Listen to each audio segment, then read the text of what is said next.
Hello दोस्तों, नमस्कार। आप सभी का हिंदी अड्डा यूट्यूब चैनल पर स्वागत है। आज की क्लास बहुत बेहतरीन क्लास होने वाली है, क्योंकि भारत की जनगणना और नगरीकरण पर यूट्यूब के इतिहास में सबसे बेहतरीन क्लास है ये क्लास सब पर भारी होने वाला है निश्चित रूप से, और इससे बेहतर और इससे बाहर एक भी प्रश्न नहीं जाने वाला है। यहाँ तक कि आपको अब प्रश्नों को रटने की जरूरत नहीं है, बिल्कुल रट्टू तोते की तरह, क्योंकि इस क्लास से बाहर कुछ जाने वाला ही नहीं। इतना बेहतरीन और अच्छे तरीके से इस नोट्स को तैयार किया हूं मैं कि यहां से एक भी प्रश्न आपका बाहर नहीं जाने वाला है, चाहे जिस तरह से प्रश्न आवे। All India all exam important, बिल्कुल सही बात है। जनगणना से संबंधित प्रश्न लगभग सभी परीक्षाओं में पूछे ही जाते हैं। ऐसा कोई परीक्षा हमें आज तक नहीं दिखाई दिया जहां से यहाँ पे 4, 6, 5 प्रश्न न पूछे जाते हों। तो मात्र 30 पेज के इस क्लास में आपको बहुत बेहतरीन कंटेंट मिलने वाला है, और जिसे भी पीडीएफ की जरूरत हो वो यूट्यूब चैनल ज्वाइन करें। वहां पर टेलीग्राम लिंक दिया हुआ है, टेलीग्राम पर आप जुड़ करके इसका पीडीएफ भी प्राप्त कर सकते हैं और वीडियो के माध्यम से भी पढ़ सकते हैं। तो चलिए बढ़ते हैं आज की क्लास की तरफ। देख रहे हैं बेहतरीन, बहुत मेहनत के साथ मैंने तैयार किया है ताकि आपको कहीं भटकना न पड़े, उस दृष्टि से मैंने इस नोट्स को तैयार किया है। चलिए देखते हैं। हमारी जनगणना हमारा भविष्य थीम था जनगणना 2011 का, आपको सभी पता है। भारत की जनगणना ये जो हुई है 15वीं जनगणना है, ठीक है। इससे बेहतर और इससे बाहर कुछ नहीं, बिल्कुल सही बात है। शुरू करते हैं भारतीय जनगणना का इतिहास से। इतिहास से शुरू करते हैं। आप सभी को पता होना चाहिए जनगणना प्राचीन काल से होता आ रहा है। रोमन साम्राज्य में इसके प्रमाण कैडेस्ट्रल सर्वे के रूप में पाया जाता है। 1500 ईसा पूर्व मूसा द्वारा इजराइल के निवासियों की जनगणना का उल्लेख मिलता है। वहीं भारत में कौटिल्यकृत अर्थशास्त्र 321 से 296 ईसा पूर्व में राज्य की आर्थिक गतिविधियों के आकलन हेतु जनगणना के आंकड़ों को की उपयोगिता को बताया गया है। मुगल काल की बात करें तो अबुल फजल द्वारा रचित आईने अकबरी में भी जनगणना का विवरण मिलता है। ये प्रश्न पूछा गया है, ध्यान रखिएगा। प्रश्न ये आया हुआ है।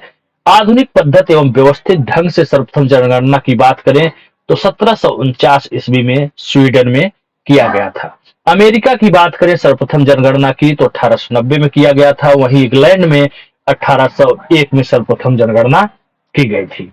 ब्रिटिश भारत में पहली जनगणना 1872 ईस्वी लॉर्ड मेयो के समय हुआ था। बहुत आसान प्रश्न है, कई बार पूछा गया है, आप सभी को रट गया है। प्रत्येक 10 वर्ष के अंतराल पर भारत में जनगणना का प्रारंभ 1881 ईस्वी गवर्नर लॉर्ड रिपन के समय से शुरू हुआ। 1872 से अब तक यानी 2011 तक भारत में 15 जनगणना हो चुकी है। वर्ष 2011 की जनगणना भारत की कितनी जनगणना? 15वीं जनगणना है। स्वतंत्र भारत की बात करेगा, स्वतंत्र भारत की एक कौन सी जनगणना है तो 7वीं जनगणना है। 21वीं शताब्दी की दूसरी जनगणना है, ठीक है। जनगणना संघ सूची 7वीं अनुसूची के तहत विषय है, यानी संघ सूची का विषय है, जिसका दायित्व अनुच्छेद 246 के तहत केंद्र सरकार को दिया गया है, न कि राज्य सरकार। अर्थात जनगणना का कार्य केंद्र सरकार द्वारा किया जाता है। जनगणना अधिनियम 1948 के तहत जनगणना का कार्य किया जाता है। यह अधिनियम जनगणना को वैधानिक स्तर प्रदान करता है। 1961 में गृह मंत्रालय के अधीन जनगणना विभाग का गठन किया गया है। 15वीं जनगणना का नारा हमारी जनगणना हमारा भविष्य है। भारतीय जनसंख्या अपने संक्रमण के किस काल में जनसंख्या विस्फोट अर्थात अत्यधिक तेज वृद्धि दर को प्राप्त की थी?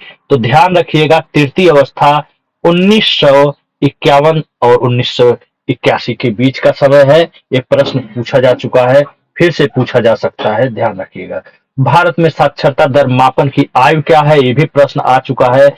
7 वर्ष और उससे अधिक आयु वाली कुल जनसंख्या है, अर्थात 7 वर्ष से नीचे को शामिल नहीं किया जाता है साक्षरता दर मापन में। भारत की जनसंख्या विश्व की कुल जनसंख्या का कितना प्रतिशत है? बात आएगी तो 17.5% है, जबकि भारत का क्षेत्रफल विश्व के क्षेत्रफल का मात्र कितना है? 2.4%। इस प्रकार जनसंख्या की दृष्टि से भारत विश्व में चीन के बाद दूसरा स्थान है। लेकिन ध्यान रखने की बात है कि अभी नया जो डेटा आया हुआ है, अभी अपना देश भारत विश्व का सर्वाधिक जनसंख्या वाला देश बन चुका है, ध्यान रखिएगा। तो करंट में भारत नंबर 1 पर हो गया है। जनगणना 2011 के अनुसार है, लेकिन अपडेट रहिएगा कि नए तरीके से अगर 11 के हिसाब से पूछेगा तो बात अलग है, वैसे पूछेगा ही नहीं। लेकिन नए डेटा के हिसाब से चीन दूसरे पे चला गया है और भारत विश्व का सर्वाधिक जनसंख्या वाला देश बन चुका है। जबकि क्षेत्रफल की दृष्टि से भारत का विश्व में कितना स्थान है? 7वां स्थान है। इसमें कोई परिवर्तन नहीं होता है, तो ध्यान रखिएगा 7वां स्थान है। और यहाँ पर जो क्षेत्रफल की बात है, यह विश्व के 2.4% है। ठीक है।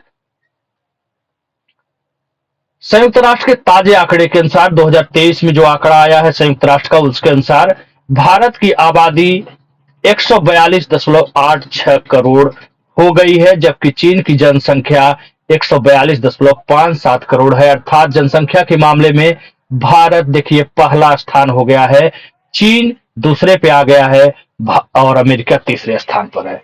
ठीक है। जनगणना 2011 के अनुसार भारत की जनसंख्या 121.08 करोड़ है, जो America, Indonesia, Brazil, Pakistan, Bangladesh और जापान की संयुक्त जनसंख्या जो कि 121.43 करोड़ के लगभग बराबर है। 2001-11 के दौरान भारत की जनसंख्या में जो वृद्धि हुई है वह 18.18 करोड़ हुई है। ठीक है, ध्यान रखिएगा। यह वृद्धि विश्व की 5वीं सर्वाधिक जनसंख्या वाला देश ब्राजील, जिसकी जनसंख्या 19.5 करोड़ है, से थोड़ा ही कम है। भारत मूलतः गांव का देश है। इस देश में कुल गांवों की संख्या 6,40,930 है। एक प्रश्न पूछा जा चुका है, डेटा याद रखिएगा, ये प्रश्न पूछा जा चुका है। 6,40,930 लाख ग्राम है भारत में, जहां देश की 68.9% जनसंख्या निवास करती है, यानी लगभग 70% जनसंख्या आज भी गांव में निवास करती है। ठीक है। 2011-21 का दशक में जनसंख्या में ह्रास, कितना ह्रास? -0.31% की स्थिति आई, जिसका कारण अकाल एवं महामारियों का प्रकोप था, जिसके चलते मृत्यु दर अधिक हो गई थी। 1921 के पश्चात देश की जनसंख्या में तीव्र गति से वृद्धि प्रारंभ हुई, इसीलिए 1921 को जनसंख्या इतिहास में महान विभाजक वर्ष, ग्रेट डिवाइडिंग ईयर कहा जाता है। प्रश्न बहुत बार पूछा जा चुका है। भारत की जनसंख्या में सर्वाधिक वृद्धि दर की बात आएगी तो 1961-71 के दशक में हुई। कितनी हुई? 24.80%। ठीक है। वहीं 2001-11 में के दशक में जो वृद्धि हुई है वह है 17.70%। वर्तमान में जनसंख्या में वार्षिक वृद्धि दर की बात करेंगे तो 1.64% है, ध्यान रखिएगा। जनसंख्या के सिद्धांत की बात करें, 2 सिद्धांत है, एक प्राकृतिक सिद्धांत, एक सामाजिक सिद्धांत। जनसंख्या के प्राकृतिक नियमों के आधार पर जनसंख्या सिद्धांत का जो प्रतिपादन किया है उनका नाम है माल्थस। किसके आधार पर? प्राकृतिक नियमों के आधार पर जनसंख्या सिद्धांत का प्रतिपादन माल्थस ने किया है। और माल्थस के अनुसार किसी क्षेत्र में जनसंख्या की वृद्धि किस गति से होती है? गुणोत्तर श्रेणी में होती है। इसका ध्यान रखिएगा अच्छे से। ठीक है।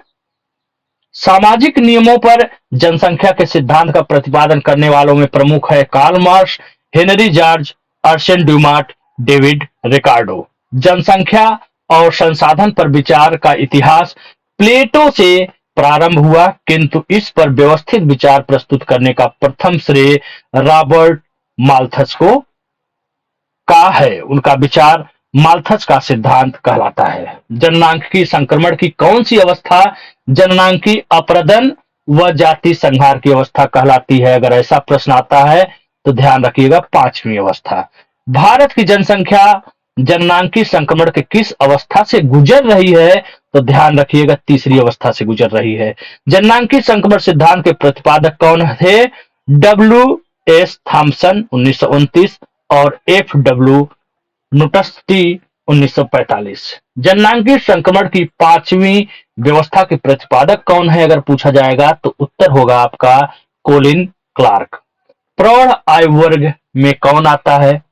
15 से 64 वर्ग के लोग आते हैं। पहला ध्यान रखिएगा, भारत एक जननांग लाभांश वाला देश के रूप में माना जाता है, जिसका कारण है कि यहाँ की कार्यकारी जनसंख्या अर्थात 15 से 64 वर्ष की आयु वर्ग की जनसंख्या का प्रतिशत अन्य देशों के मुकाबले अधिक है। इसके दो उपवर्ग है, 15 से 39 युवा वर्ग सर्वाधिक क्रियाशील, सशक्त, प्रजननशील एवं उत्पादक होती हैं। वहीं दूसरा वर्ग है 40 से 60 प्रौढ़ वर्ग। यह वर्ग युवा वर्ग की अपेक्षा कम क्रियाशील, सशक्त, प्रजननशील एवं उत्पादक होती है। वृद्ध आयु वर्ग यानी 65 वर्ष से अधिक, इस वर्ग को प्रवर या वरिष्ठ वर्ग या आश्रित वर्ग भी कहा जाता है। इस आयु वर्ग में लोगों का अनुपात जननांगीय संक्रमण चक्र के क्रमशः पूर्ण होने के क्रम में क्या होता है? बढ़ता जाता है। सामान्यतः इस आयु वर्ग में स्त्रियों की संख्या पुरुषों से अधिक पाई जाती है। ठीक है। विकासशील देशों में इस आयु वर्ग में 60 वर्ष से अधिक आयु वर्गों को शामिल किया जाता है और भारत में किस शामिल किया जाता है? 65 वर्ष से अधिक वालों को। ठीक है। और विकासशील देशों में 60 वर्ष से अधिक। भारत के सांख्यिकी मंत्रालय 2015 की रिपोर्ट के अनुसार 2011 में 60 वर्ष से अधिक आयु लोगों की जनसंख्या 35.5% की 10 की वृद्धि के साथ 10.39 करोड़ हो गई है। 60 प्लस लोगों की सर्वाधिक संख्या वाला राज्य की बात करेंगे तो केरल राज्य है और न्यूनतम संख्या वाला 60 प्लस की बात करेंगे तो अरुणाचल प्रदेश में 4.6%। देश की कुल आबादी में 25 वर्ष से कम तथा 14 वर्ष से कम का प्रतिशत कितना है? 54 और 30.8%। 0 से 14 वर्ष के आयु समूह और 60 प्लस आयु समूह का जो प्रतिशत है वह है 9.3 और 8.6, एक क्रमशः है। जीवन प्रत्याशा 2015-19 के अनुसार कुल 69 है, 69.7 वर्ष, जिसमें महिला 71.1 वर्ष, पुरुष 68.4 वर्ष। जीवन प्रत्याशा राज्यों में सर्वाधिक केरल में पाया जाता है 75.2 वर्ष।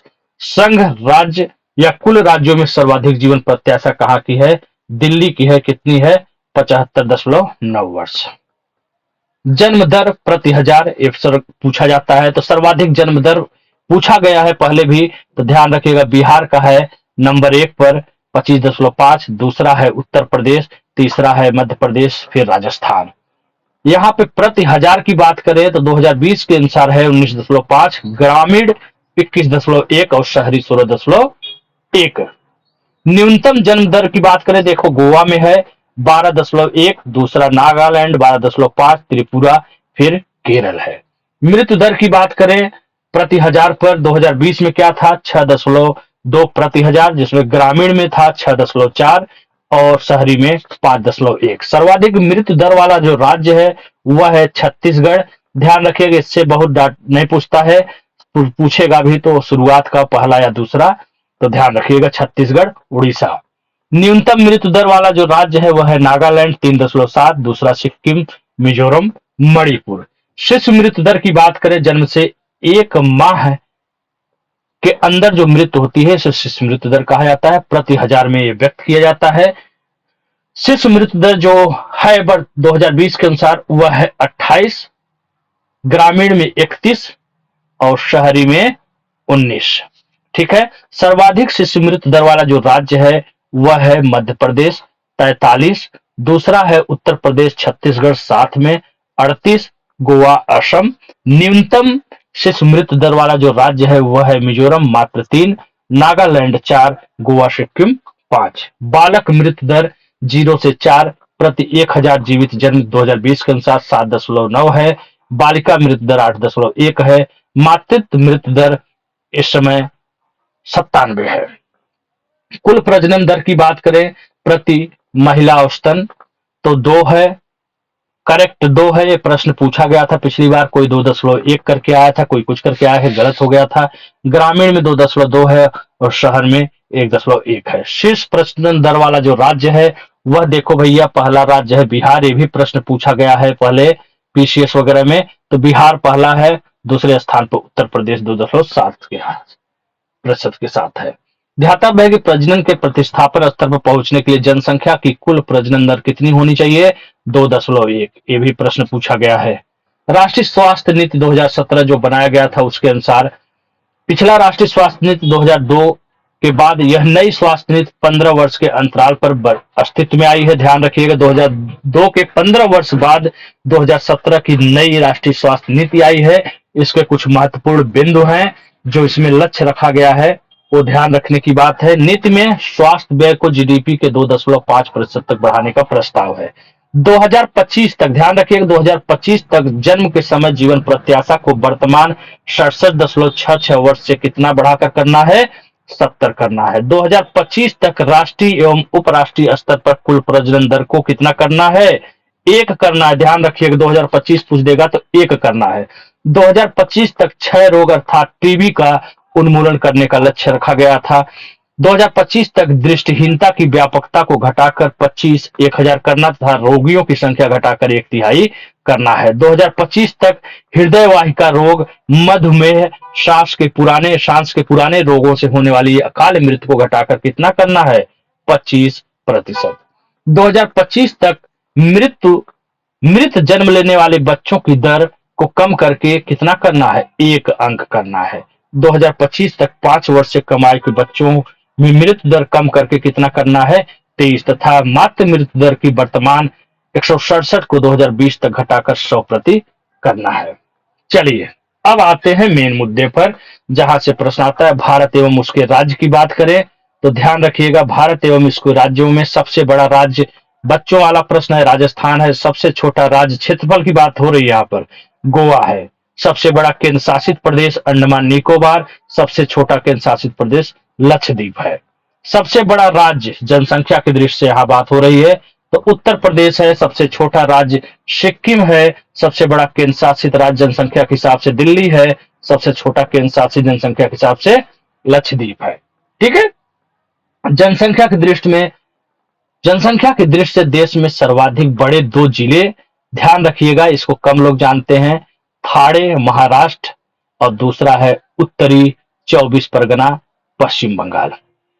अब बात आती है क्षेत्रफल की दृष्टि से देश में सर्वाधिक बड़े 2 जिले, तो ध्यान रखना एक कच्छ है गुजरात और दूसरा लेह जम्मू कश्मीर। ये 2 जिले हैं जो क्षेत्रफल में देश के सबसे बड़े जिले हैं। शीर्ष 10 राज्य जनसंख्या की दृष्टि से, जिसमें 4-5 तो याद रखिएगा ही, ठीक है। और 10 मैंने इसलिए लिख दिया है क्योंकि कभी कभी बीच से प्रश्न को अगर कठिन बनाना होता है तो बीच से पूछते हैं, क्योंकि उनको भी पता होता है पेपर सेट करने वालों को कि ऊपर के 4-5 तो लोगों को रटे हुए हैं, तो उठा के बीच में दे देते हैं। ठीक है। तो पहला उत्तर प्रदेश है सर्वाधिक जनसंख्या वाला राज्य, दूसरा महाराष्ट्र है, तीसरा बिहार है, चौथा पश्चिम बंगाल है, 5वां मध्य प्रदेश, छठा तमिलनाडु, 7वां राजस्थान, 8वां कर्नाटक, गुजरात, आंध्र प्रदेश। ठीक है। तो इन सब चीजों को ध्यान रखिएगा बहुत अच्छे से। यहाँ पे डेटा भी दिया हुआ है, प्रतिशत भी दिया हुआ है। ठीक है। इसका भी हल्का फुल्का, हालांकि ये सब जल्दी नहीं पूछता है, नाम ही पूछता है, फिर भी जनरल नॉलेज के लिए आप याद रखिएगा। जनसंख्या की दृष्टि से सबसे छोटे राज्यों की बात करें तो जनसंख्या की दृष्टि से सबसे छोटा राज्य सिक्किम है, दूसरा मिजोरम है, तीसरा अरुणाचल प्रदेश, चौथा गोवा, 5वां नागालैंड, छठा मणिपुर, मेघालय, त्रिपुरा, हिमाचल प्रदेश, उत्तराखंड। यहां से भी प्रश्न बन सकते हैं।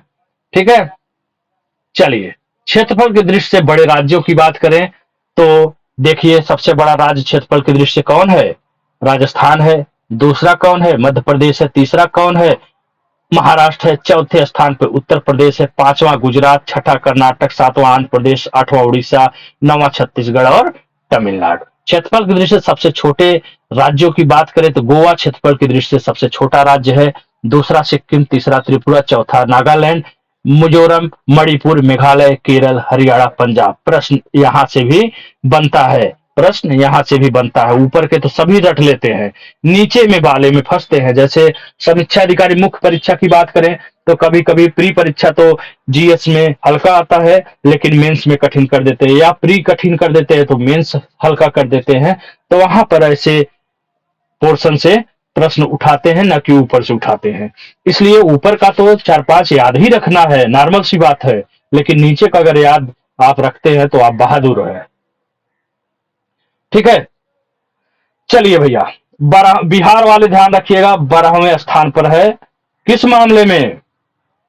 क्षेत्रफल की दृष्टि से सबसे बड़े राज्यों में बिहार 12वें स्थान पर है। ठीक है,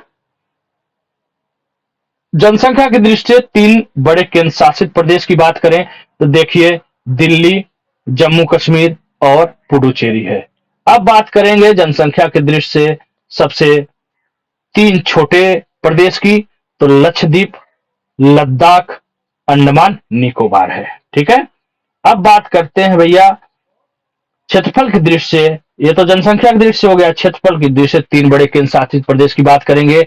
देखो, पहला अंडमान निकोबार, दूसरा दिल्ली, तीसरा दादर और नगर हवेली और दमन दीव हो गया। अब क्षेत्रफल की दृष्टि से 3 छोटे केंद्र शासित प्रदेशों की बात करेंगे, तो यहां पर ध्यान रखिएगा कि लक्षद्वीप हो जाएगा पहला, दूसरा चंडीगढ़ और तीसरा पुडुचेरी हो गया। ठीक है, चलिए, जम्मू कश्मीर के को संघ राज्य में विभाजित करने के पश्चात अब भारत में क्षेत्रफल की दृष्टि से सबसे बड़ा केंद्र शासित प्रदेश लद्दाख हो गया है। ये पॉइंट है अपडेट रहने की। ठीक है, जम्मू कश्मीर को संघ राज्य में विभाजित करने के पश्चात अब भारत में क्षेत्रफल की दृष्टि से सबसे बड़ा केंद्र शासित प्रदेश लद्दाख हो गया है। पहले क्या था? अंडमान निकोबार था। लद्दाख, जम्मू कश्मीर तीसरे नंबर पे, अंडमान निकोबार आ गया है। बहुत ढेर सारा परिवर्तन हो गया है यहाँ पर, देख लीजिएगा, ध्यान से इसको समझने की कोशिश करिए। देश में कुल राज्यों की बात करें, बहुत बार पूछा गया है, आसान प्रश्न है। 36 राज्य है, जिसमें 28 राज्य और 8 संघ राज्य हो चुके हैं। देश में जिलों की संख्या की बात करें, कुल जिला 640 है। उप जिला यानी तहसील की बात करें तो 5924 है। नगरों की संख्या बात करें तो 7933 है। अब नगरों में एक वैधानिक नगरों की संख्या की बात करेंगे 4041 है, और जनगणना नगरों की संख्या बात करेंगे 3892 है। ग्रामों की संख्या 60 में 6,41,000 है। ठीक है, जनगणना के महत्वपूर्ण आंकड़े 2011 की बात करें, कुल व्यक्ति 2011 के अनुसार 1,21,21,8,54,977 हैं, जिसमें पुरुषों की संख्या यहां पर देख सकते हैं 62,32,70,258, प्रतिशत में 51.47। महिला की बात करेंगे 58,75,84,719 है, प्रतिशत की बात करेंगे 48.5। 0 से 6 आयु वर्ग की जनसंख्या की बात करेंगे तो 16,44,78,150 है, प्रतिशत में 13.60। साक्षरता देश की 73% है, 2001 की तुलना में 8.20 की वृद्धि हुई है। पुरुषों की प्रतिशतता की बात करें साक्षरता की तो 80.90% है, पिछली वर्ष यानी 2001 की तुलना में प्लस 5.64% की वृद्धि हुई है। महिला की साक्षरता बात करेंगे 64.60 है, पिछले वर्ष की तुलना में 10.93% की वृद्धि हुई है।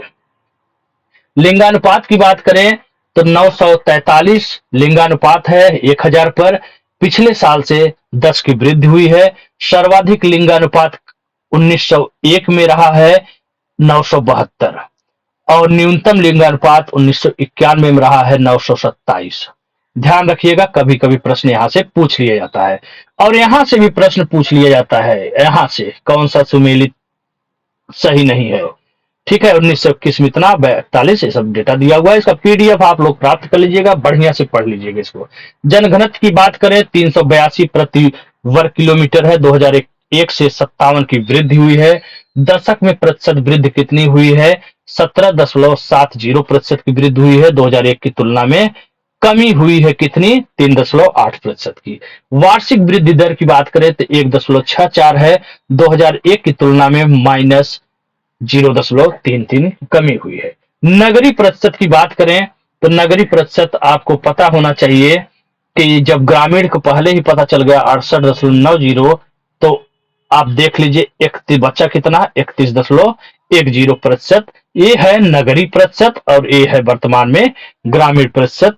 2001 की अपेक्षा नगरीय प्रतिशत में कितनी वृद्धि हुई है? 3.29% की। जनसंख्या वृद्धि शीर्ष जनसंख्या वृद्धि दर वाले राज्यों की बात करें तो देखो इसमें कभी कभी पूछ लिया जाता है। टोटल राज्यों में बात करेंगे तो दादर और नागर हवेली और दमन दीव में हुआ है। अब दमन दीव तब अलग नहीं था, अब एक ही में मिला लिया गया है। तब अलग था, अभी दमन दीव और दादर नगर हवेली एक में मिल गया है।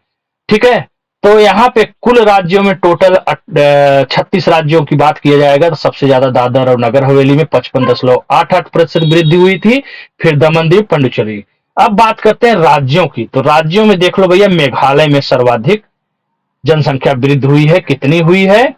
27.95% की। फिर अरुणाचल प्रदेश, बिहार, मणिपुर है। ठीक है, इसमें 3-4 स्टेट आप याद रखे हैं, बहुत है। उत्तर प्रदेश की वृद्धि की बात करें तो 20.23% है। ठीक है, बिहार में देखिए 25.42% है। निम्न जनसंख्या वृद्धि वाला ये प्रश्न भी अक्सर आता है। शीर्ष जनसंख्या वृद्धि तो आप जान गए, केंद्र शासित और राज्यों सबको मिलाकर तो पहला दादर और नगर हवेली है। राज्यों की सिर्फ बात करेगा तो मेघालय नंबर 1 पर है। ठीक है, उत्तर प्रदेश 20.20। अब बात आएगी कि निम्न वृद्धि वाले राज्य कौन है जनसंख्या के मामले में, तो देखो यहाँ पे दिया हुआ है, क्या दिया है? नागालैंड। नागालैंड है न्यूनतम जनसंख्या वृद्धि दर वाला राज्य। न्यूनतम में भी माइनस में चला गया है। कितना माइनस में गया है? 0.58%। दूसरा केरल, तीसरा लक्षद्वीप, चौथा अंडमान निकोबार, पांचवा गोवा है। इस प्रकार से आप यहाँ देख सकते हैं 10 राज्य दिया हुआ है। एक भी प्रश्न बाहर जाने वाला नहीं है। इस तरह से आपको ये नोट्स तैयार करके दिया जा रहा है। सर्वाधिक जनसंख्या वृद्धि दर वाले 2 जिलों की बात करेगा तो 2 जिलों में कुरंग कुरे है। कुरंग कुरे अरुणाचल प्रदेश में, और दूसरा है पुडुचेरी का यमन। ठीक है, और देश में न्यूनतम जनसंख्या वृद्धि वाले 2 जिले की बात करेगा तो नागालैंड का लांगलेंग -58.39, और दूसरा है नागालैंड का ही किफरे -30.50। लिंगानुपात की बात करें, यहां से प्रश्न अक्सर पूछा जाता है। तो देश में लिंगानुपात की कुल बात करेंगे तो आप लोग देख सकते हो कि 943 है 1000 पर। शीर्ष 5 लिंगानुपात वाले राज्य की बात करेंगे तो कुल राज्यों में केरल 1084 के साथ प्रथम स्थान पे है। केंद्र शासित की बात करेंगे सर्वाधिक तो पुडुचेरी है, और टोटल में दूसरे स्थान पर पुडुचेरी है 1037 के साथ साथ। अब बात पूछेगा आपसे प्रश्न की कौन सा केंद्र शासित ऐसा राज्य है, केंद्र शासित प्रदेश है जिसमें सर्वाधिक लिंगानुपात है, तब तो आप पुडुचेरी का ही नाम लेंगे। लेकिन कुल में बात करेगा तो केरल हो जाएगा। तीसरे स्थान देखे तमिलनाडु है, चौथा आंध्र प्रदेश, पांचवा छत्तीसगढ़, और फिर मेघालय। निम्न लिंगानुपात की बात करेगा कुल राज्यों में न्यूनतम, तो देखो यहाँ पे दिया हुआ है दमन और दीव 618 कुल राज्यों में न्यूनतम है। ठीक है, दादर नागर हवेली दूसरे स्थान पर, चंडीगढ़, दिल्ली, अंडमान निकोबार। अब बात आएगी केंद्र शासित प्रदेश की बजाय राज्यों में। आप बताइए, तो राज्यों में है हरियाणा। बहुत बार प्रश्न पूछा जाएगा, प्रश्न ये भी आया है दमन दीव वाला भी, अब प्रश्न ये भी आता है। तो कैसा प्रश्न आएगा उस हिसाब से आप उत्तर दीजिएगा। तो निम्न लिंगानुपात वाला राज्य कुल राज्यों में बात करेगा तो दमन दीव आ जाएगा। केवल राज्य की बात करेगा जिसमें केंद्र शासित की चर्चा नहीं है तब हरियाणा आ जाएगा पहले स्थान पर 879, दूसरा जम्मू कश्मीर, फिर सिक्किम, पंजाब। उत्तर प्रदेश में 912 लिंगानुपात है। ठीक है, अब बात करते हैं सर्वाधिक लिंगानुपात वाले 2 जिलों की। तो 2 जिलों की बात करेंगे तो सर्वाधिक लिंगानुपात वाले 2 जिले, पहला है माहे पुडुचेरी में, यहाँ का लिंगानुपात है 1176, 1000 से 176 ज्यादा है। दूसरा है अल्मोड़ा का उत्तराखंड 1139। अब बात करेंगे न्यूनतम लिंगानुपात वाले 2 जिलों का, तो दमन है, दमन दीव में मात्र 533 है, लगभग 50% के आसपास यहाँ का लिंगानुपात है। दूसरे स्थान पर लेह लद्दाख है 583। 2001 की तुलना में 2011 की जनगणना के लिए लिंगानुपात में कितने अंकों की सुधार हुई है? 10 अंक सुधार हुई है। मतलब 943 अभी है, पिछली बार 933 था। जहां विश्व में भारत का लिंगानुपात 943 है, वहीं बांग्लादेश का लिंगानुपात देखिए 1176 है, रूस का 1055 है, ब्राजील का 1042 है, अमेरिका का 1025 है, चीन का 926 है, ये तो भारत से कम ही है। पाकिस्तान का 943 है, लगभग भारत के बराबर है, लगभग क्या बराबर ही है। शिशु लिंगानुपात, यहां से भी प्रश्न आता है 0 से 6 वर्ष लिंगानुपात की बात करें तो लिंगानुपात जो 0 से 6 वर्ष का राष्ट्रीय स्तर पर है वह है 19। 2001 की तुलना में जो लिंगानुपात में घटावा हुआ है, कमी हुआ है, 927 था पिछली बार, इस बार 919 है, यही घटा दीजिए तो 8 आ गया, 8 की कमी हुई है। आस्था कौन है? आस्था के बारे में जान लेते हैं। ठीक है, आस्था दिल्ली के सफदरगंज अस्पताल में 11 मई 2000 को भारत के 1 अरबवें शिशु के रूप में जन्म लेने वाली कन्या को आस्था नाम दिया गया था। 0 से 6 वर्ष के लिंगानुपात वाले शीर्ष राज्यों की बात करें, एक प्रश्न भी आया था। अरुणाचल प्रदेश कम से कम एक तो याद रखिएगा, अरुणाचल प्रदेश 972, फिर मेघालय मिजोरम 970 है। केंद्र शासित की बात करेंगे तो अंडमान निकोबार 968 है, फिर पांडिचेरी है। उत्तर प्रदेश में 0 से 6 वर्ष के लिंगानुपात की बात करें तो 912 है। वहीं न्यूनतम 0 से 6 वर्ष के लिंगानुपात में हरियाणा है 834, सभी राज्यों में सबसे कम। कुल राज्यों में देखिए केंद्र शासित से लेकर के सभी में सबसे कम हरियाणा है, दूसरे पंजाब है, तीसरा जम्मू कश्मीर है, फिर राजस्थान है। 0 से 6 आयु वर्ग में शीर्ष लिंगानुपात में कमी वाले राज्य जम्मू कश्मीर है, -79 की कमी हुई है, दूसरे स्थान दादर नागर हवेली। 0 से 6 वर्ष आयु वर्ग में शीर्ष वृद्धि वाले पंजाब में सर्वाधिक +48 की वृद्धि हुई है, चंडीगढ़ में +35 की हुई है। ठीक है, ग्रामीण व शहरी लिंगानुपात की दृष्टि से सर्वाधिक लिंगानुपात वाले राज्यों में दोनों की दृष्टि से केरल, ग्राम और शहर दोनों ही दृष्टि से केरल नंबर 1 पर है, 1078 गांव में है और शहर में 1091 है। न्यूनतम शहरी लिंगानुपात की बात करें जम्मू कश्मीर में 840 है और न्यूनतम ग्रामीण लिंगानुपात हरियाणा में 880 है। साक्षरता दर की बात कर लेते हैं तो साक्षरता दर 2011 में कितनी की वृद्धि हुई? 8.16% बढ़ोतरी होने के बाद कितना हो गया? 73%। वहीं साक्षर जनसंख्या में 2001 की तुलना में कितने की वृद्धि हुई है? 36.15% का। 1951 में साक्षरता दर अगर पूछ देगा भारत का तो ध्यान रखिएगा 18.33 मात्र साक्षरता दर था, जिसे पुरुष की साक्षरता 27.16 था, महिला का 8.86%, बेहद ही कम था। अब बात करते हैं वर्तमान 2011 के अनुसार शीर्ष साक्षरता वाले राज्यों की। तो कुल राज्यों में केंद्र शासित समेत कुल राज्यों में देखिए केरल 94% के साथ प्रथम स्थान पर है। लक्षद्वीप दूसरे स्थान पर कुल राज्यों में है ही, लेकिन केंद्र शासित की बात करेगा तो केंद्र शासित के हिसाब से प्रथम स्थान पे आ जाएगा, कुल राज्यों में दूसरे स्थान पे।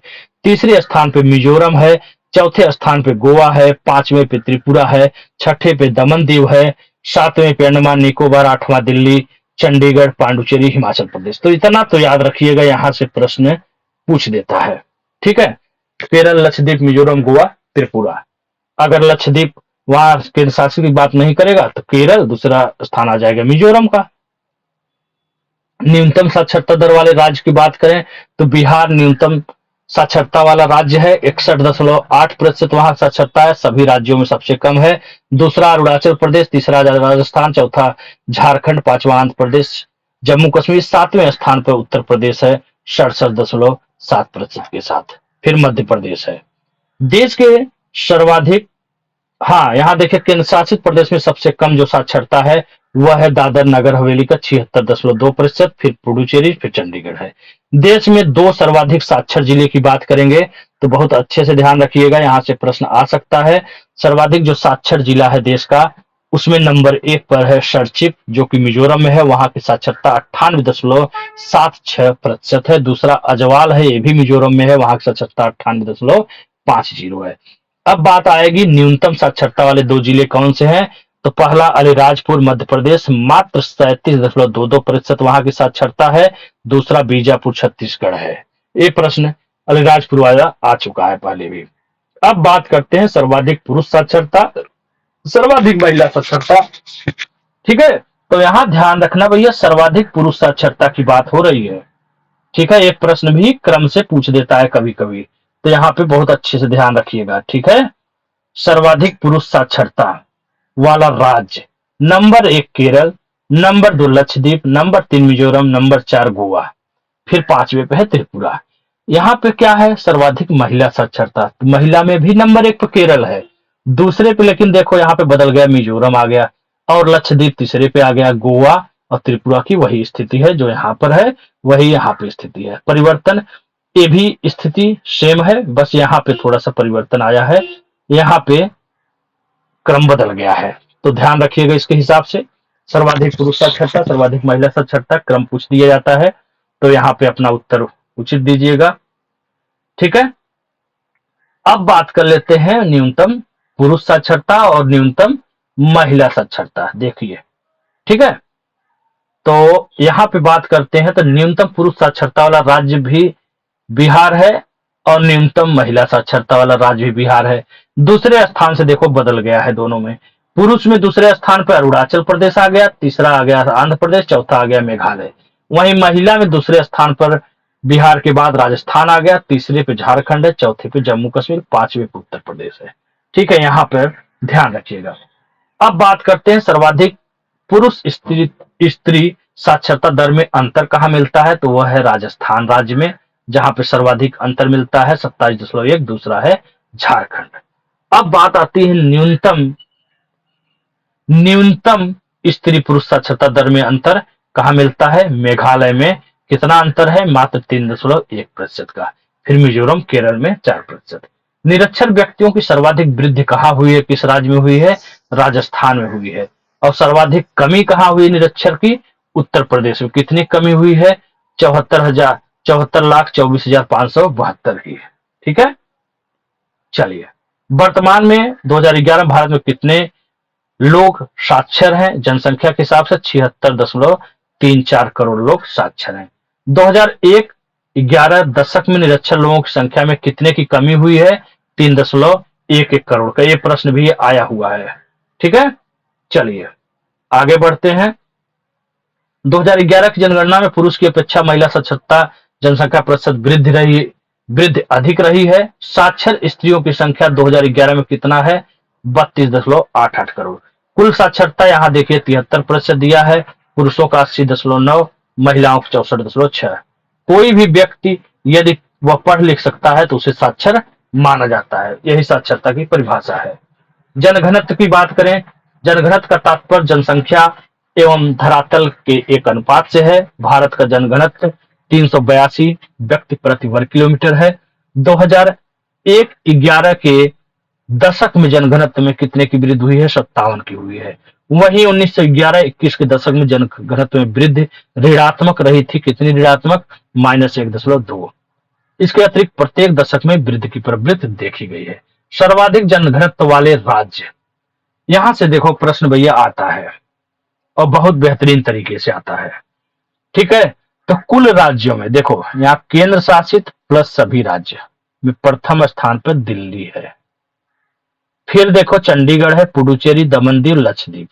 अब बात करते हैं राज्यों में जहां से प्रश्न अक्सर आता है, तो यहाँ पर आप देख सकते हैं बिहार दिया हुआ है। कुल राज्यों में प्रथम कौन है, बिहार। वहां का जनघनत्व कितना है, 1106। दूसरा पश्चिम बंगाल 1028, तीसरा केरल है 807। फिर यहाँ पे है कुल राज्यों में तो 9वें स्थान पे है, राज्यों में चौथे स्थान पे है उत्तर प्रदेश 829, दादर नगर हवेली 700। फिर प्रश्न यहां से भी बन जाता है, ये ध्यान रखिएगा। अच्छा प्रश्न बनाएगा तो यहां से बनाएगा, कठिन बनाने की कोशिश करेंगे तो यहां से बनाएंगे, तो यहाँ हरियाणा, तमिलनाडु, पंजाब, झारखंड में आपको क्रम लगाने में समस्या होगी। जब पढ़े रहेंगे तो अच्छे से कर लेंगे। ठीक है, अब बात करते हैं न्यूनतम जनघनत्व की, तो बहुत ही आसान प्रश्न है, आपने इसको पढ़ा है कि न्यूनतम जो जनघनत्व है वह है अरुणाचल प्रदेश का, कितना है, मात्र 17 सभी राज्यों में। ठीक है, बात आती है दूसरे स्थान पे कौन है, तो दूसरे स्थान पे अंडमान निकोबार है, वहां का जनघनत्व कितना है, 46 है। केंद्र शासित प्रदेश में सबसे कम और कुल राज्यों में दूसरा सबसे कम। मिजोरम का 52, सिक्किम का 86, नागालैंड 119, हिमाचल प्रदेश 123, जम्मू कश्मीर 124, मणिपुर 128, मेघालय 132। यहां से प्रश्न फंसा देता है, कहां से, यहां से। तो ये चीज ध्यान रखिएगा। ठीक है, यहां से कभी कभी क्रम मिलाने कह देता है, सुमेलित करिए, घटते क्रम में बढ़ते क्रम में बताइए, तो यहां से आपका प्रश्न गलत होने की संभावना रहती है। अरुणाचल प्रदेश तो सबको रटा है, सबसे कम जनघनत्व पाया जाता है। सर्वाधिक घनत्व वाले दो जिलों की बात करें, उत्तर पूर्व दिल्ली और दूसरा है चेन्नई। न्यूनतम जनघनत्व वाले 2 जिले के दिबांग घाटी अरुणाचल प्रदेश में मात्र 1 व्यक्ति प्रति वर्ग किलोमीटर है। दूसरा संबा जम्मू कश्मीर, जहां पे 2 व्यक्ति पाए जाते हैं। अनुसूचित जातियों की बात करें, सर्वप्रथम अनुसूचित जाति शब्द का प्रयोग भारत सरकार अधिनियम 1935 में किया गया था, जबकि संविधान के अनुच्छेद 341 में अनुसूचित जाति का उल्लेख किया गया है। 2011 की जनगणना रिपोर्ट के अनुसार अनुसूचित जातियों की कुल जनसंख्या जो है 20,13,78,086 है, जो देश की कुल जनसंख्या का 16.6% है। अनुसूचित जाति की दशकीय वृद्धि की बात करें तो 20.8% है। लिंगानुपात की बात करें तो 945 है। ध्यातव्य है कि अरुणाचल प्रदेश, नागालैंड, अंडमान निकोबार, लक्षद्वीप में किसी भी अनुसूचित जाति का उल्लेख नहीं है। ध्यान रखिएगा यहाँ पे अरुणाचल प्रदेश, नागालैंड, अंडमान निकोबार, लक्षद्वीप में किसी भी अनुसूचित जाति का उल्लेख नहीं है। सर्वाधिक अनुसूचित जाति जनसंख्या कहां पाई जाती है? नंबर 1 पर उत्तर प्रदेश है, दूसरा पश्चिम बंगाल, तीसरा बिहार और चौथा तमिलनाडु और पांचवा आंध्र प्रदेश। न्यूनतम अनुसूचित जाति कहां पाई जाती है? मिजोरम में पाई जाती है। ठीक है, न्यूनतम में एक ही राज्य का ध्यान रखिए। ठीक है, अब प्रतिशत की दृष्टि से अनुसूचित जाति वाला जो प्रदेश है वो कहाँ है? देखिए, जनसंख्या के मामले में तो उत्तर प्रदेश नंबर 1 पर है, दूसरा पश्चिम बंगाल, तीसरा बिहार, चौथा तमिलनाडु। लेकिन प्रतिशत की बात आ जाएगी तो पंजाब है। और ये भी प्रश्न पूछा गया है। तो प्रतिशत की दृष्टि से सर्वाधिक अनुसूचित जाति जनसंख्या वाला राज्य पंजाब है, दूसरा हिमाचल प्रदेश, तीसरा पश्चिम बंगाल, फिर है चौथा उत्तर प्रदेश। प्रतिशत के मामले में उत्तर प्रदेश चौथा और जनसंख्या के मामले में पहला। न्यूनतम प्रतिशत की दृष्टि से अनुसूचित जाति वाला मिजोरम ही है, जनसंख्या की दृष्टि से भी मिजोरम है। केरल सर्वाधिक तथा मिजोरम न्यूनतम अनुसूचित जाति लिंग अनुपात वाले राज्य हैं। अनुसूचित जनजातियों की बात करें, 2011 की जनगणना के अनुसार भारत में अनुसूचित जनजाति की संख्या 10,42,81,034 है, जो देश की कुल जनसंख्या का 8.6% है। ज्ञातव्य है कि दिल्ली, बगल में चंडीगढ़, सटा हुआ हरियाणा, सटा हुआ पंजाब और सटा हुआ पुडुचेरी लगभग में कोई अनुसूचित जनजाति नहीं पाई जाती है। 2011 की अनुसूचित जनजाति का लिंगानुपात 990 है। जनजातियों में सर्वाधिक लिंगानुपात गोवा में पाया जाता है और सबसे कम लिंगानुपात जम्मू कश्मीर का है। शीर्ष 5 अनुसूचित जनजाति जनसंख्या वाला जो राज्य है सबको पता है मध्य प्रदेश, लेकिन दूसरे पे कौन है? महाराष्ट्र। तीसरे पे कौन है? उड़ीसा। चौथे पे कौन है? राजस्थान। पांचवा गुजरात। प्रतिशत की दृष्टि से शीर्ष अनुसूचित जनजाति वाले राज्य की बात करें तो प्रतिशत की दृष्टि से लक्षद्वीप 94.8, मिजोरम, नागालैंड, मेघालय, अरुणाचल प्रदेश। केंद्र शासित प्रदेश दादर नागर हवेली में संख्या की दृष्टि से सर्वाधिक अनुसूचित जनजाति पाए जाते हैं। केंद्र शासित प्रदेश की बात कर रहा है तो दादर नागर हवेली में सर्वाधिक जनसंख्या पाई जाती है अनुसूचित जनजाति की, जो किसी केंद्र शासित में सर्वाधिक है। अन्य महत्वपूर्ण बिंदु की बात करें तो 2011 की जनगणना में विकलांगों की सर्वाधिक संख्या कहां पे पाई जाती है? पूछ लिया तो आपका उत्तर होगा उत्तर प्रदेश। देश में किस प्रकार के विकलांगों की संख्या सर्वाधिक है? दृष्टि विकलांगों का, यानी आंख वाला। पुरुष विकलांगता एवं सबसे कम महिला विकलांगता कहां है? अरुणाचल प्रदेश में। जबकि तमिलनाडु में महिला विकलांगता पुरुष विकलांगता से क्या है? अधिक है। कुल जनसंख्या में विकलांग का प्रतिशत 2.21% है, जिसमें ग्रामीण में 69.49 और शहरी में 30.50 पाया जाता है। धार्मिक जनगणना की बात करें तो भारत में व्यवस्थित धर्म आधारित जनगणना का कार्य पहली बार 2001 की जनगणना में हुआ था, दूसरी बार 2011 में संपन्न हुई। विभिन्न धार्मिक समुदायों को जो स्थिति है, सभी को पता है कि हिंदू सबसे ज्यादा है, कितना है? 79.8%, मुस्लिम 14.2%। प्रश्न यहाँ से इंपॉर्टेंट हो जाता है, यहाँ से क्रम ध्यान रखने की जरूरत है। ईसाई तीसरे स्थान पर है 2.3 के साथ, सिख चौथे पे है 1.7%, बौद्ध 0.7 और जैन यहाँ पर है। ठीक है, अन्य धर्म की बात करें तो 0.7%, धर्म नहीं बताने वाले 0.2%। 2070 क्या है भाई? जनसंख्या वृद्धि दर को स्थिर करना नई जनसंख्या नीति का लक्ष्य है। ठीक है, ये प्रश्न भी पूछा गया है। सर्वाधिक साक्षरता वाला धर्म पूछ देगा आपसे तो ध्यान रखिएगा, नंबर 1 पर जैन है, सर्वाधिक साक्षरता 94.5, दूसरे पे ईसाई है, तीसरे पे बौद्ध है। बड़े धर्मों में ईसाई एकमात्र समुदाय है जिसमें 2011 में पुरुषों की तुलना में महिलाओं की संख्या अधिक है। कितना लिंगानुपात है ईसाइयों में? 1023। सबसे कम लिंगानुपात किसमें है? सिखों में है, 903 है 1000 पर। सर्वाधिक हिंदू जनसंख्या एवं प्रतिशत वाला राज्य कौन है? हिमाचल प्रदेश। ठीक है, सर्वाधिक जनसंख्या वाला भी है और प्रतिशत के मामले में भी हिमाचल प्रदेश है। न्यूनतम हिंदू जनसंख्या एवं प्रतिशत वाला राज्य कौन सा है? मिजोरम है। सर्वाधिक मुस्लिम जनसंख्या वाला राज्य कौन है? लक्षद्वीप है, जम्मू कश्मीर है। न्यूनतम मुस्लिम जनसंख्या वाला मिजोरम और सिक्किम। सर्वाधिक ईसाई जनसंख्या किस राज्य में पाई जाती है? नागालैंड में। ठीक है, फिर मिजोरम में। न्यूनतम ईसाई जनसंख्या बिहार में, फिर राजस्थान में। सर्वाधिक सिख जनसंख्या पंजाब में पाई जाती है, फिर चंडीगढ़ में। सर्वाधिक बौद्ध जनसंख्या सिक्किम में पाई जाती है, फिर अरुणाचल प्रदेश में। सर्वाधिक जैन जनसंख्या महाराष्ट्र में पाई जाती है, उसके बाद दिल्ली। सर्वाधिक जैन जनसंख्या महाराष्ट्र, दिल्ली। और यहाँ पे होना चाहिए न्यूनतम सर्वाधिक जैन। अच्छा, यहाँ पे है देखो प्रतिशत। सर्वाधिक जैन जनसंख्या प्रतिशत महाराष्ट्र 1.25%, फिर दिल्ली में है। और सर्वाधिक जैन जनसंख्या भी महाराष्ट्र में पाई जाती है, 14 लाख, फिर राजस्थान में। सर्वाधिक दशकीय वृद्धि किसका है? मुस्लिम का है, 24.6%। न्यूनतम दशकीय वृद्धि किसमें है? जैनों में है।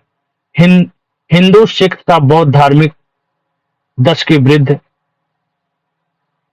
यहाँ पे जो लिखा हुआ है, हिंदू, सिख तथा बौद्ध धार्मिक समुदायों में दशकीय वृद्धि में क्या कम दर्ज की गई है? कमी दर्ज की गई है। ठीक है, चलिए ग्रामीण शहरी जनसंख्या की बात करते हैं। देश की कुल जनसंख्या 121.08 करोड़ है। ग्रामीण में कितने रहते हैं? 83.37 करोड़। प्रतिशत के हिसाब से इतना है। शहर में कितने रहते हैं? 37.7% के हिसाब से यह है। सर्वाधिक ग्रामीण जनसंख्या कहाँ पाई जाती है? अगर पूछ दिया नहीं, पूछा गया है तो सर्वाधिक ग्रामीण जनसंख्या वाला जो राज्य है वो है पहला उत्तर प्रदेश, दूसरा बिहार, तीसरा पश्चिम बंगाल, चौथा महाराष्ट्र। और न्यूनतम ग्रामीण जनसंख्या कहाँ पाई जाती है? तो पहला है सिक्किम, दूसरा मिजोरम, तीसरा गोवा, चौथा अरुणाचल प्रदेश। यहाँ पे क्या है? सर्वाधिक ग्रामीण प्रतिशत वाला राज्य। तो सर्वाधिक ग्रामीण प्रतिशत जो पाया जाता है वो हिमाचल प्रदेश में पाया जाता है। ये प्रश्न भी आया हुआ है। दूसरा बिहार, तीसरा असम, चौथा उड़ीसा। न्यूनतम ग्रामीण प्रतिशत कहाँ पाई जाती है? तो देखो भैया, गोवा, फिर मिजोरम, फिर तमिलनाडु, फिर केरल। यहां से प्रश्न पूछा जाता है, तो ध्यान रखिए। सर्वाधिक ग्रामीण जनसंख्या, सर्वाधिक ग्रामीण प्रतिशत वाला राज्य, न्यूनतम ग्रामीण जनसंख्या, न्यूनतम ग्रामीण प्रतिशत वाला राज्य, सब कुछ स्पष्ट रूप से आपके सामने रखा हुआ है। अब बात करते हैं न्यूनतम शहरी जनसंख्या और सर्वाधिक शहरी जनसंख्या। तो सर्वाधिक शहरी जनसंख्या आपको पता है महाराष्ट्र है, दूसरे स्थान पर उत्तर प्रदेश है, तीसरा तमिलनाडु, चौथा पश्चिम बंगाल। न्यूनतम शहरी जनसंख्या की बात करें तो पहले स्थान सिक्किम, दूसरा अरुणाचल प्रदेश, तीसरा नागालैंड। सर्वाधिक शहरी जनसंख्या प्रतिशतता वाला राज्य कौन सा है? यहाँ पे याद रखना, यहाँ से प्रश्न पूछा जाता है। गोवा नाम याद रखना, पहला गोवा, दूसरा मिजोरम, तीसरा तमिलनाडु और चौथा जो छिप गया है उसका नाम है केरल। ठीक है, केरल। ठीक है, न्यूनतम शहरी जनसंख्या वही हिमाचल प्रदेश, 90% गांव वाले हैं तो 10% शहर वाले हैं। दूसरा बिहार, तीसरा असम, चौथा उड़ीसा है। ठीक है, तीन सर्वाधिक केंद्र शासित शहरी जनसंख्या, जाहिर सी बात है दिल्ली, चंडीगढ़, पुडुचेरी। तीन सर्वाधिक केंद्र शासित शहरी प्रतिशतता वाले राज्य तो दिल्ली, चंडीगढ़ और तीसरे पे लक्षद्वीप है। ये दोनों सेम है, यही तीसरे में आकर बदलाव हो गया है। न्यूनतम शहरी जनसंख्या वाला केंद्र शासित प्रदेश कौन सा है? लक्षद्वीप है। ठीक है, न्यूनतम शहरी जनसंख्या वाला। न्यूनतम शहरी प्रतिशतता वाला जो केंद्र शासित प्रदेश है वो अंडमान निकोबार है। 2001-11 के दशक में शहरी व ग्रामीण जनसंख्या में क्रमशः 9.10 करोड़ और 9.08 करोड़ की वृद्धि हुई है। शहरी का ए है और ग्रामीण का ए है। 2001-11 के दशक में जहां ग्रामीण जनसंख्या में 12.22% की वृद्धि हुई है, वहीं शहरी जनसंख्या में कितनी वृद्धि हुई है? 31.8%। 2001-11 में ग्रामीण एवं शहरी लिंगानुपात 947 और 929 है। ग्रामीण व शहरी लिंगानुपात की दृष्टि से केरल प्रथम स्थान रखता है, क्रमशः गांव में 1078 और शहर में 1091। तो पहले भी हो चुका प्रश्न। न्यूनतम शहरी लिंगानुपात कहाँ पाई जाती है? जम्मू कश्मीर में। न्यूनतम ग्रामीण लिंगानुपात हरियाणा में। संघीय राज्यों में अधिकतम ग्रामीण व शहरी लिंगानुपात दोनों ही कहा है, पुडुचेरी में है, क्रमशः यहाँ दिया हुआ है। संघीय क्षेत्र में न्यूनतम ग्रामीण लिंगानुपात चंडीगढ़ में है। ये सब प्रश्न आता नहीं, फिर भी अपना एक नजर देख लीजिएगा। देश में राज्यों में सर्वाधिक शहरी साक्षरों की जनसंख्या महाराष्ट्र में है तथा सर्वाधिक ग्रामीण साक्षरता उत्तर प्रदेश में। शहरी क्षेत्र में न्यूनतम साक्षरता उत्तर प्रदेश में है तथा ग्रामीण क्षेत्र में न्यूनतम साक्षरता आंध्र प्रदेश में। सर्वाधिक ग्रामीण महिला व पुरुष साक्षरता वाला राज्य केरल है। सर्वाधिक शहरी महिला व पुरुष साक्षरता वाला राज्य मिजोरम है। ठीक है। न्यूनतम ग्रामीण महिला व पुरुष साक्षरता वाला राज्य राजस्थान है व अरुणाचल प्रदेश है तथा न्यूनतम शहरी महिला व पुरुष साक्षरता वाला राज्य जम्मू कश्मीर व उत्तर प्रदेश है। ग्रामीण एवं शहरी साक्षरता प्रतिशत की बात करें तो कुल दो भैया 73% है ही साक्षरता। ग्रामीण का 67.8 है और शहर का 84.1 है। सामाजिक आर्थिक तथा जातिगत जनगणना की बात करें 2011 का, तो भारत में अंतिम बार 1931 में जाति आधारित जनगणना हुई थी। 1931 के पश्चात स्वतंत्र भारत की पहली जनगणना कौन सी है? 2011 की। यह जनगणना 29 जून 2011 को पश्चिमी त्रिपुरा के हाजेमोरा ब्लॉक से शुरू हुई थी। यह प्रश्न पूछा गया था। फिलहाल इस जनगणना के ग्रामीण क्षेत्रों से संबंधित आंकड़े ही जारी किए गए हैं, अभी शहरी क्षेत्रों के आंकड़े उपलब्ध नहीं है। एससीसीसी 2011 के अंतिम आंकड़े केंद्रीय वित्त मंत्री अरुण जेटली और केंद्रीय ग्रामीण विकास, पंचायती राज तथा पेयजल जलापूर्ति मंत्री वीरेंद्र सिंह द्वारा संयुक्त रूप से 3 जुलाई 2015 को जारी किया गया था। ग्रामीण विकास मंत्रालय की अगुवाई में देश के सभी 640 जिलों में यह जनगणना कराई गई। वहीं जाति जनगणना गृह मंत्रालय के प्रशासनिक नियंत्रण में भारत के महापंजीयन और जनगणना आयोग द्वारा कराई गई है। यह पहली डिजिटल जनगणना थी जो पूर्णतः कागज पेन रहित थी। इस गणना के लिए परिवारों की सूची राष्ट्रीय जनसंख्या रजिस्टर से ली गई थी। देश के कुल 640 जिलों में से केवल 385 जिलों में ग्रामीण परिवारों के बारे में अभी तक अंतिम सूची प्रकाशित की गई है। अभी तक सिर्फ 17 राज्यों संघ शासित प्रदेशों द्वारा ही सूची प्रकाशित की गई है। अब बात करते हैं भारत में नगरीकरण की। देश की कुल नगरीय जनसंख्या 2011 में कितनी है?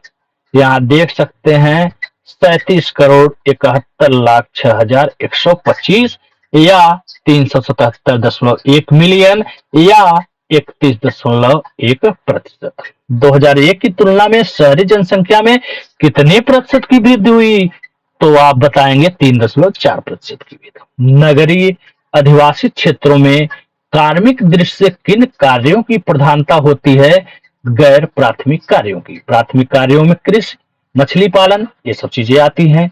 तो जाहिर सी बात है शहर में तो खेती होती नहीं है, तो गैर प्राथमिक कार्यों वाले कार्मिक संख्या ज्यादा रहती है। भारत में नगरीकरण की प्रक्रिया को अधिक बल किन कारणों से मिला है? ग्रामीण नगरीय स्थानांतरण से। जब बेरोजगार हो जाते हैं, गांव में रोजगार नहीं रहता लोगों के पास, परिवार बढ़ता जा रहा है, भूमि घटता जा रहा है, तो ऐसी स्थिति में ग्रामीण का नगर में स्थानांतरण होता रहता है, जिससे शहरी जनसंख्या में वृद्धि होती है। अब बात करते हैं शीर्ष शहरी जनसंख्या वाले राज्य, केंद्र शासित प्रदेश। ठीक है, तो यहाँ पर देखिए महाराष्ट्र सर्वाधिक शहरी जनसंख्या वाला राज्य है, दूसरी बार पढ़ रहे हैं। फिर उत्तर प्रदेश है, तीसरी तमिलनाडु, चौथा पश्चिम बंगाल, पांचवा आंध्र प्रदेश है।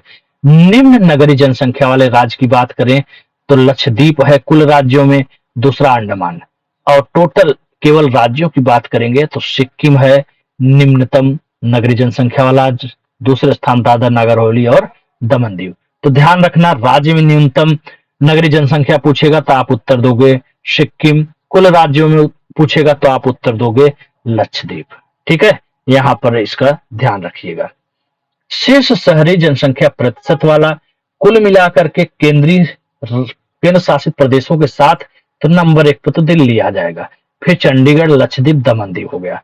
अगर राज्यों की बात करेंगे तो देखो यहां से पूछता है तो गोवा में सर्वाधिक शहरी जनसंख्या प्रतिशत है, दूसरे स्थान पे गोवा है, फिर तमिलनाडु, केरल, महाराष्ट्र, गुजरात। ये जो 5-6 है ना, 1, 2 और ये सब एकदम याद रखना, यहाँ से पूछता जाता है, सुमेलित करने के लिए बोल देता है, घटते क्रम में बढ़ते क्रम में। तो इसलिए गोवा, मिजोरम, तमिलनाडु, केरल, महाराष्ट्र, गुजरात का याद रखना। ठीक है, निम्न नगरीय प्रतिशत वालों की बात करें, हिमाचल प्रदेश है, कितनी बार बताएं, 10%, दूसरा है बिहार 11.3% है, फिर असम, उड़ीसा। ठीक है, उत्तर प्रदेश में 20.3 है। अब भैया बताओ वर्ग फर्स्ट के नगरीय संकुलन क्या होता है? ये प्रश्न पूछा गया है एक बार। ऐसे नगरीय संकुलन नगर जिसकी जनसंख्या 1 लाख या उससे अधिक होती है वर्ग फर्स्ट के नगरीय संकुलन नगर कहलाते हैं। भारत में इनकी संख्या कुल 468 है। देश की कुल नगरीय जनसंख्या का 70.2% यानी 264.9 मिलियन इसी में यानी वर्ग फर्स्ट में निवास करती है। इनमें सर्वाधिक वर्ग फर्स्ट के नगरीय संकुलन स्थित हैं। कहां पर? उत्तर प्रदेश में सर्वाधिक है 64, फिर आंध्र प्रदेश, महाराष्ट्र, मध्य प्रदेश। ठीक है, अब बात करते हैं यहां पर देखो क्या है, मात्र नगर निगम या समकक्ष वाले नगरीय संकुलन। ये क्या है? तो ये है 1 लाख या अधिक जनसंख्या वाले ऐसे नगरीय संकुलन नगर जो मात्र नगर निगम या समकक्ष क्षेत्र की जनसंख्या के आधार पर 2011 में संगठित किए गए हैं। भारत में इनकी संख्या 497। यहाँ देखो क्या था, दूसरा परिभाषा था। यहाँ पे मात्र नगर निगम की बात हो रही है, तो यहाँ पर क्या था 468, यहाँ पे 497 है। देश के राज्यों में ऐसे नगरों की संख्या सर्वाधिक किसमें है? देखो यहाँ भी उत्तर प्रदेश 64 है, यहाँ भी उत्तर प्रदेश 64 है। दूसरे स्थान पे यहाँ पश्चिम बंगाल है, यहाँ आंध्र प्रदेश था, यहाँ पे 61, फिर महाराष्ट्र, फिर आंध्र प्रदेश है, तमिलनाडु, मध्य प्रदेश है। तो ठीक है, ये प्रश्न पूछा गया था कि सर्वाधिक नगरीय जनसंख्या किस वर्ग में रहती है, तो वहां पे उत्तर था वर्ग फर्स्ट में। अब बात करते हैं, आपने सुना होगा मिलियन प्लस। तो मिलियन प्लस नगरीय संकुलन या नगर कौन से हैं? ऐसे नगर संकुलन नगर जिनकी आबादी 1 मिलियन में 10 लाख आता है, 1 मिलियन या इससे अधिक है। देश में 53 ऐसे नगर हैं जो मिलियन प्लस नगर हैं, जिनमें देश की कुल जनसंख्या का कितना प्रतिशत पाया जाता है? 42.6% यानी 160.7 मिलियन निवास करती है। अब बात करते हैं 10 से 40 लाख जनसंख्या वाले नगरीय संकुलन कितने हैं? 10 से 40 लाख वाले जनसंख्या वाले नगरीय संकुलन कुल संख्या कितनी है? अगर पूछ देगा कितनी संख्या है तो आप क्या उत्तर दोगे? 44 है। 10 से 40 लाख जनसंख्या वाले नगरीय संकुलन की संख्या कितनी है? 44। और ये है मिलियन प्लस जो अक्सर पूछता रहता है, तो इसकी संख्या कितनी है? 53। 40 लाख से अधिक जनसंख्या वाले नगरीय संकुलन कौन से हैं? कितने हैं? 9 है भैया, 9 है। इन 9 महानगरों में देश की कुल नगरीय जनसंख्या का 23.8% यानी 89.77 मिलियन भाग निवास करती है। 40 लाख से अधिक जनसंख्या वाले नगरीय संकुलन की संख्या देख नाम जान जाइए। बृहद मुंबई है, दूसरा दिल्ली है, तीसरा कोलकाता है, चौथा चेन्नई, पांचवा बेंगलुरु, छठा हैदराबाद, सातवां अहमदाबाद, आठवां पुणे, नौवां सूरत। ये मैं नौ नाम क्यों बता रहा हूं? क्योंकि यहां से सीरियल से पूछ लिया जाता है, क्रमशः पूछ लिया जाता है। ठीक है, इसलिए 9 नाम याद रखना क्रम का, यहां से प्रश्न उठता है। अब देखो यहाँ पे तो कुल नगरीय जनसंख्या थी, यहाँ क्या है? मात्र नगर निगम या समकक्ष क्षेत्र के आधार पर 9 महानगरों की अनुक्रम स्थिति। तो देखो यहाँ पे बृहत मुंबई नंबर 1 पर है, यहाँ पे भी बृहत मुंबई है, यहाँ दूसरे स्थान दिल्ली है, यहाँ पे भी दिल्ली दूसरे स्थान पर, लेकिन तीसरे पे देखो यहाँ से तीसरा से बदल गया। यहाँ पे क्या है? यहाँ पे तो कोलकाता है, लेकिन यहाँ पे क्या है? बेंगलुरु है। यहाँ पे चौथे पे यहाँ पे हैदराबाद हो गया, पांचवा अहमदाबाद, छठवां चेन्नई, सातवां कोलकाता, आठवां सूरत और नौवां पुणे हो गया। तो नगर निगम के हिसाब से न्यूनतम पुणे है, मैक्सिमम बृहत मुंबई है। और कुल नगर के हिसाब से न्यूनतम में देखो सूरत है और पहले पे मुंबई, दोनों में है। तो यहाँ से प्रश्न उठता है, मात्र नगर निगम के आधार पर पूछ लेगा तो सीरियल से आप देख लेना 9 कौन सा है? सबसे कम पुणे का है। प्रश्न पिछली बार आया था पीसीएस में, बहुत लोगों ने गलत किया था। ठीक है, यहाँ पे कुल नगर की जनसंख्या की बात हो रही है, कुल नगरीय जनसंख्या की बात हो रही है। 40 लाख से अधिक जनसंख्या यहाँ मात्र नगर निगम के हिसाब से हो रहा है। 9 है, इसमें क्रम के हिसाब से ये अपना याद रखिएगा। मेगा सिटी, संयुक्त राष्ट्र संघ यूएनओ के अनुसार ऐसे नगरीय संकुलन जिनकी जनसंख्या 10 मिलियन अर्थात 1 मिलियन में 10 लाख, 10 मिलियन में 1 करोड़ से अधिक है, उसे मेगा सिटी की संख्या से अभिहित किया जाता है। देश में 53 मिलियन प्लस नगरीय संकुलों में से तीन नगरीय संकुलन मेगा सिटी की परिभाषा के अंतर्गत आते हो? कौन कौन से हैं? बंबई, दिल्ली और कोलकाता। ये तीन नगरीय संकुलन ऐसे हैं जो संयुक्त राष्ट्र की परिभाषा के अनुसार मेगा सिटी के तहत आते हैं। मुंबई, दिल्ली, कोलकाता। ठीक है, तो आपने यहाँ पे देख लिया सर्वाधिक नगरीय जनसंख्या किस वर्ग में पाई जाती है? सबसे ज्यादा देखो फर्स्ट वाले में, यहाँ कितना है? 70.2%। सबसे ज्यादा वर्ग फर्स्ट में पाए जाते हैं। ये सब अच्छे से याद रखिएगा। इन सब का पीडीएफ आप लोग टेलीग्राम पर, यूट्यूब से जुड़िए, टेलीग्राम वहां पे लिंक दिया हुआ है, आप लोग आइए और वहां सब मिल जाएगा। ठीक है, देश में 53 मिलियन प्लस नगरीय संकुलन नगरों की सर्वाधिक संकुलन नगर किस राज्य में है? तो उत्तर प्रदेश में ऐसे मिलियन जो प्लस नगर है 53 में, उसमें सबसे ज्यादा उत्तर प्रदेश और केरल में 7 है। ठीक है, 53 में 7 उत्तर प्रदेश, 7 केरल है। दूसरा है महाराष्ट्र जहां पे 6 है। फिर तमिलनाडु, मध्य प्रदेश, गुजरात, इन तीनों में ही 4 53 मिलियन प्लस वाले शामिल नगर हैं। ठीक है, 7 उत्तर प्रदेश, 7 केरल, महाराष्ट्र में 6, तमिलनाडु, मध्य प्रदेश, गुजरात में 4 है। ऐसा राज्य जिसमें कोई भी 1 लाख जनसंख्या वाला नगर ही नहीं है, वो कौन कौन सा है? वो है गोवा, वो है अरुणाचल प्रदेश, फिर है सिक्किम, फिर है लक्षद्वीप, दमन दीव, दादर नगर हवेली। ये ऐसे राज्य हैं जहां पर ऐसा कोई शहर ही नहीं है, नगर ही नहीं है जहां पे संख्या 1 लाख हो। ठीक है, नगरीय अधिवासों के प्रकार बहुत अच्छे तरीके से ध्यान रखिएगा, पूछ लेता है प्रश्न। जनगणना विभाग द्वारा नगरों को 6 वर्गों में विभाजित किया गया है। पहला वर्ग, प्रथम वर्ग फर्स्ट, अभी ऊपर हम लोगों ने पढ़ा था, प्रथम वर्ग फर्स्ट। ठीक है, तो इसमें ध्यान रखिएगा 1 लाख या उससे अधिक वाले नगर जनगणना में इन्हें ही शहर कहा जाता है। दूसरा है द्वितीय वर्ग है 50,000 से 99,000 तक। तीसरे वर्ग में 20,000 से 49,000। चौथे वर्ग में 10,000 से 19,999। पंचम वर्ग में 5,000 से 9,999 और छठा वर्ग जो है 5,000 से कम तक की जनसंख्या। ठीक है, ये 6 वर्ग हैं जहां पर बांटा गया है। 6 वर्गों को ध्यान से देख लिएगा। नगरीय क्षेत्र की परिभाषा क्या है? पहला शर्त है वहां की न्यूनतम जनसंख्या कितनी होनी चाहिए? 5,000। दूसरा क्या है? कार्यशील पुरुषों का न्यूनतम 75% गैर कृषि कार्यों में नियोजित हो। तीसरा क्या है? जनसंख्या घनत्व कम से कम 400 व्यक्ति प्रति वर्ग किलोमीटर हो। ये है नगरीय क्षेत्र की परिभाषा। ये प्रश्न भी पूछा गया है, 4 विकल्प दे देगा, जो एक गलत होगा वही आपको चयन करना होता है। ठीक है, कुछ अन्य महत्वपूर्ण बिंदु की बात करें तो भारत की कुल नगरीय जनसंख्या का सर्वाधिक भाग प्रथम श्रेणी वर्ग बताया ही था, 70% से अधिक यहीं पे निवास करती है। वर्ग 4, 5 और 6 को लघु नगरों की श्रेणी में रखा जाता है। पहला, दूसरा, तीसरा नगरों की संख्या में तीव्र वृद्धि हुई है। 5वां और 6ठा में लगातार ह्रास की प्रवृत्ति बनी हुई है। मात्र नगर निगम समकक्ष क्षेत्र के आधार पर 9 महानगरों में से किस महानगर की जनसंख्या 40 लाख से कम है? वो जनसंख्या, वो शहर है पुणे। यही प्रश्न पूछा था। तो यहाँ पे 40 लाख से कम है, थोड़ा सा 3.12 मिलियन है। नगरीय जनसंख्या की साक्षरता कितनी है? 84.1 है, जिसमें पुरुष 88.8, महिला 79.1 है। देश का औसत नगरीय लिंगानुपात 929 है। देश का औसत शिशु लिंगानुपात 905 है। पश्चिमी नगरों के केंद्रीकरण की अपेक्षा पूर्वी नगर क्या है? बिखरे हुए है। ये भी प्रश्न पूछा गया है। देश के पश्चिमी नगरों में ग्रामीण क्षेत्रों में लघुतर विस्थापन होता है, क्योंकि वहां पे विकसित है इसलिए कम होता है। 2001-11 के दशक में भारत में नगरीय जनसंख्या वृद्धि स्वतंत्रता के बाद पहली बार ग्रामीण जनसंख्या की वृद्धि को पीछे छोड़ दिया है। ध्यान रखिएगा, ये सब इंपॉर्टेंट बिंदु हैं और बहुत ही अच्छे से पढ़िएगा। निश्चित तौर पर जितना मैंने बताया है वहां से प्रश्न आते ही हैं, आप पढ़े लिखे खुद ही हैं, आप सभी जानते होंगे।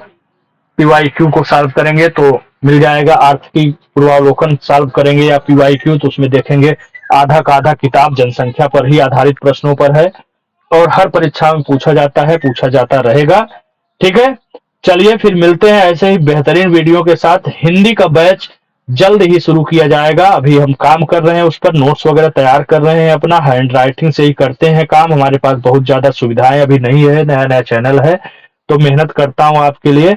और आप लोगों के लिए बहुत बेहतरीन मेहनत करेंगे और आपकी आकांक्षाओं पर खरे तो उतरेंगे ही, साथ ही साथ आपको सफलता भी मिलेगी, इसकी गारंटी है। चलिए मिलते हैं अगले वीडियो में। जय हिंद, जय भारत।